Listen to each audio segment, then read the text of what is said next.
Vamos ver então os contra-exemplos de que quando não valem as recíprocas das implicações das convergências que a gente viu no vídeo anterior. Então, nesse primeiro exemplo aqui que a gente vai ver um exemplo de que convergência em distribuição não implica necessariamente convergência em probabilidade. Tá? Pode ser que em casos particulares isso aconteça, mas nem sempre isso é verdade. Esse é um exemplo bastante simples, tá? E a intuição para ele é a seguinte: a gente vai ter variáveis aleatórias que tenham a mesma distribuição, tá? Porém, as probabilidades se comportam de um modo diferente quando a gente olha para o espaço amostral, tá? Lembrando, a variável aleatória é um resumo numérico do nosso experimento. Então, e a gente pode ter diversos experimentos com diversos espaços amostrais diferentes com a mesma distribuição. Então a gente vai cozinhar um espaço amostral e duas variáveis aleatórias com a mesma distribuição e que são variáveis aleatórias distintas entre si. Então o exemplo que a gente vai fazer é o seguinte: a gente tem o nosso espaço amostral ômega, que consiste somente de dois elementos. Um elemento que eu chamei de A, um elemento que eu chamei de B. Eu vou tomar, por simplicidade, a sigma álgebra como sendo o conjunto das partes, tá? E a minha medida de probabilidade P uniforme, ou seja, a probabilidade de A é meio, a probabilidade de B também é meio. E eu vou definir as variáveis aleatórias xn e x da seguinte forma. A minha variável aleatória xn, bom, ambas variáveis aleatórias assumem só os valores 0 e 1. Então, a minha variável aleatória xn, ela vai associar 1 ao valor A e vai associar 0 ao valor B. E a minha variável aleatória x vai fazer o contrário. Ela vai me associar 0 ao valor A e vai me associar 1 ao valor B. Perdão, errei aqui no desenho. Vai me associar 1 ao valor B. Tá? Vai fazer o contrário do que a outra faz, ok? Quando a gente olha isso daqui, né, a gente pode dizer que xn e x ambas têm distribuição de Bernoulli com parâmetro meio, né? Tem probabilidade meio de assumir 0 ou assumir 1. Então, como elas já têm a mesma distribuição, tá? Em particular, elas já têm a mesma função de probabilidade acumulada, vale que xn converge para x em distribuição, tá? Converge tanto que a distribuição já é até igual logo de cara, tá? Porém, se a gente for tentar aferir a convergência em probabilidade, a gente vai ver que ela falha completamente, tá? Porque olha só, essas duas variáveis aleatórias, elas estão sempre distantes entre si. Se você comparar x com xn quando calculada no ponto B, uma vale 1, outra vale 0. Se você comparar x com xn quando calculada no ponto A, uma vale 1, outra vale 0. Então, como funções, x e xn não estão perto entre si nunca. Porém, elas têm a mesma distribuição. Vamos então fazer a verificação formal, que não vale a convergência em probabilidade.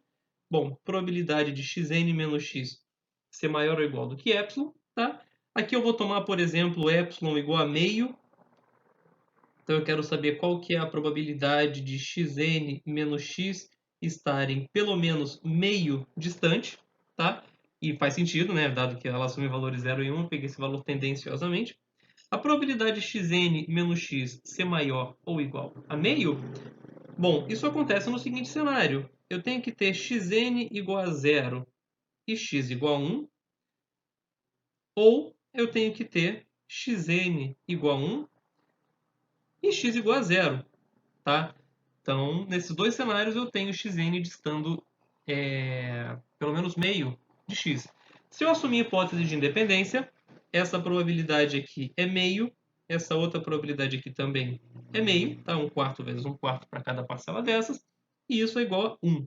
Ou seja, a probabilidade que eu afiro quando eu vou calcular, quando eu vou ver se acontece a convergência em probabilidade, essa probabilidade que deveria se aproximar de zero quando n vai para infinito, nesse caso aqui, ela tem probabilidade 1, tá? Bem distante de zero de acontecer. Então, ou seja, as probabilidades, né, quando calculadas com respeito a xn e a x, pelo fato das variáveis aleatórias serem bastante distantes entre si, tá? Essa diferença não converge para zero, apesar das variáveis aleatórias terem a mesma distribuição, ok? Então, a convergência em probabilidade, a convergência em distribuição olha somente para cá, tá? A convergência em distribuição olha somente para a distribuição da variável aleatória, enquanto que a convergência em probabilidade, ela olha um pouquinho para cá, tá? Olha um pouquinho para o que acontece aqui, com como as funções levam o espaço amostral no conjunto de números reais, ok? Vamos fazer o próximo exemplo aqui. Esse exemplo vai mostrar para a gente que a convergência em probabilidade não implica a convergência quase certa. Então, quando que convergência em probabilidade não implica convergência quase certa. Então, nesse caso aqui, vamos tomar xn como sendo uma distribuição de Bernoulli com parâmetro 1 sobre n para n natural. A gente vai provar que xn converge para zero em probabilidade, mas não vale a convergência quase certa. Então, bom, para a gente verificar a convergência em probabilidade, tá? Vamos calcular probabilidade de xn menos o seu limite, né? Que é zero, ser maior ou igual a epsilon, ok? Isso é a probabilidade de xn ser maior ou igual a epsilon. Que se eu estiver tomando um epsilon que seja menor do que 1, a probabilidade de xn ser maior que epsilon é a mesma coisa que a probabilidade de xn ser igual a 1. Tá? Isso é 1 sobre n, que vai para zero quando n vai para infinito. Ou seja, xn em probabilidade se aproxima do seu limite quando n vai para infinito. E isso prova, então, que xn converge em probabilidade para x.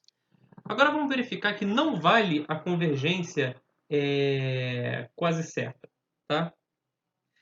Lembrando que a gente quer calcular, para verificar a convergência quase certa, é a probabilidade dos elementos do espaço amostral, tais que o limite, quando n vai para infinito, de xn de ômega ser x de ômega, e eu quero verificar se isso é igual a 1. Tá?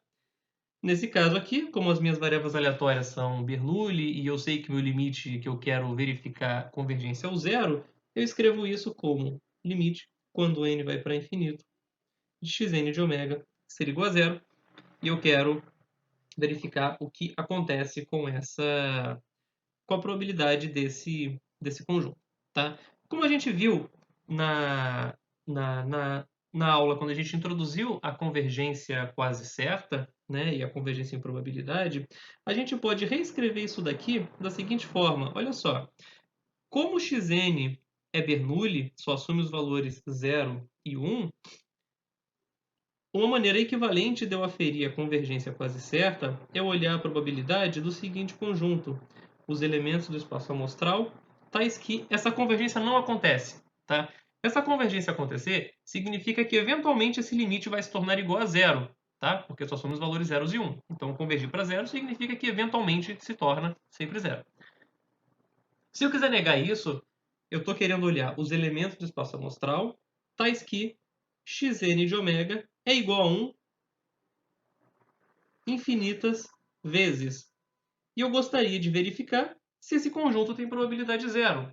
Né? Caso tenha, isso significa que acontece a convergência quase certa. Mas, bom, aqui tem cara de lema de Borel-Cantelli. Né? Quem que é a probabilidade de xn ser igual a 1? É 1 sobre n. E se você olhar quem que é o somatório n indo de 1 até infinito, de 1 sobre n, isso dá mais infinito. Tá? Então, assumindo que as variáveis aleatórias sejam independentes, então, assumindo uma hipótese de independência, a gente verifica o seguinte: a probabilidade dos elementos do espaço amostral, tais que xn de ômega igual a 1 infinitas vezes, esse conjunto tem probabilidade 1, que é o exato oposto, né, do que a gente gostaria de ver na convergência quase certa, né? A gente gostaria de ver que esse conjunto aqui, ou seja, o conjunto onde xn de ômega igual a 1 infinitas vezes, tem probabilidade 0 de ocorrer. E a gente provou que, na verdade, ele tem probabilidade 1 de acontecer. Ou seja, com certeza, com probabilidade 1, você observa uma sequência infinita do xn, onde você tenha infinitas observações sendo igual a 1, enquanto que para você ter a convergência quase certa, você deveria ter probabilidade 0 de observar uma sequência que isso aconteça. Então, esse é um caso bastante extremo, onde acontece convergência em probabilidade e a convergência quase certa falha completamente em acontecer. Ok? E, finalmente, o último exemplo que a gente vai ver nesse vídeo, tá, dessas falhas patológicas nas convergências, é quando que a convergência em probabilidade não implica a convergência em média R, tá? E é um exemplo também bastante simples da gente construir. A gente vai olhar então xn, a variável aleatória que satisfaz o seguinte: a probabilidade de xn ser igual a n ao quadrado é igual a 1 sobre n, e a probabilidade de xn ser igual a zero é 1 menos 1 sobre n, tá bom?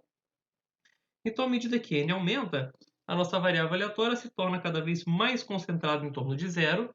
Só que, por outro lado, essa sobrinha de probabilidade, esse 1 sobre n, está alocado em valores cada vez maiores. Tá? E isso que vai fazer toda a diferença. Porque, se a gente lembrar, a média pondera o tamanho do valor pela probabilidade dele ser observado. Então, isso parece, né, já dá uma certa intuição de que de fato há uma certa convergência em probabilidade, porque as coisas estão ficando cada vez mais concentradas em torno de zero, porém já dá uma ideia de que alguma coisa falha se você quiser olhar a média R. Bom, vamos ver isso então, né? Vamos provar primeiro que essa sequência converge para zero em probabilidade. Então, a probabilidade de xn menos zero ser maior ou igual que epsilon, tá? Da maneira como minhas variáveis aleatórias são construídas, isso é a probabilidade de eu ter xn igual a n quadrado. Essa probabilidade, por definição, é 1 sobre n, que vai para zero quando n vai para infinito. Então, logo, isso prova para mim que xn converge para zero em probabilidade.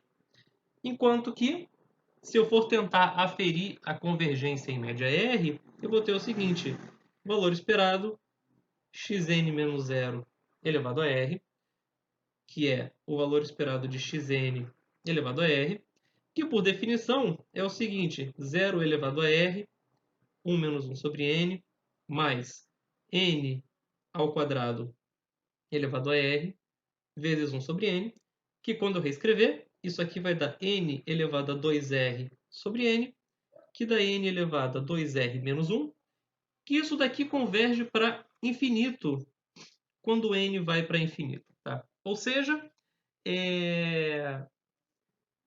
esse grande desvio que eu tenho aqui em torno do zero, que eu tenho do zero, mesmo que ele aconteça com uma probabilidade pequena, ele é o suficiente para estragar completamente alguma chance que eu tenha de convergir em média R. Ou seja, em média, essas variáveis aleatórias são bastante diferentes. Independente de qual critério, né, você use para calcular a média, independente de qual R você use para calcular essa dissimilaridade entre essas duas variáveis aleatórias. Porém, probabilisticamente, elas estão perto uma da outra, tá? Porque esse grande desvio ele tem uma probabilidade suficientemente baixa para acontecer.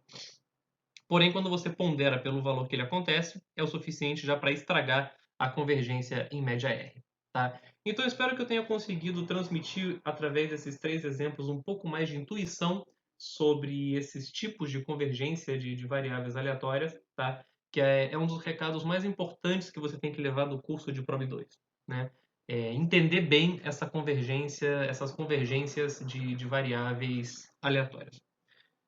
No próximo vídeo, a gente vai ver mais alguns resultados auxiliares importantes e ver um exemplo legal também.